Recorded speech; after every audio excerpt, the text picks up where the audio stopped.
मेरा नाम जान मोहम्मद पानिज़ है। मैं खानूज़ी का बाशिंदा हूँ। खानूज़ी में 1980 की दिहाई में बिजली आई। यहाँ लोगों ने ट्यूबवेल लगाए। उस वक्त यहाँ कुवैत फंड था जिसके ज़रिए हुकूमत ने लोगों को मुफ्त बिजली दी। तकरीबन तमाम लोगों ने बागात लगाए सेब के, जिससे लोगों को बहुत फ़ायदे मिले। ये किसी को मालूम नहीं था, ना हमें पता था। ज़राअत ने इस हवाले से हमारी कोई रहनुमाई नहीं की।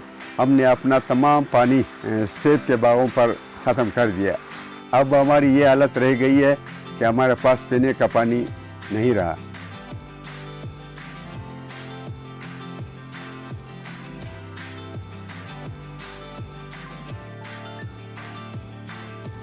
अब महकमा ज़राअत ने हमें टनल फार्मिंग बताई ही नहीं है। ये हमने खुद टनल फार्मिंग शुरू की है। चाहिए तो ये था कि हमें ज़राअत हुकूमत बलूचिस्तान या हुकूमत पाकिस्तान हमें बताती, लेकिन किसी ने हमें टनल फार्मिंग नहीं बताया।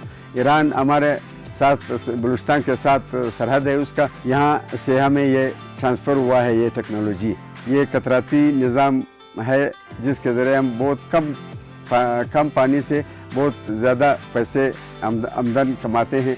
बाग में अगर 100% की बात करें तो टनल फार्मिंग में 10% पानी लगता है।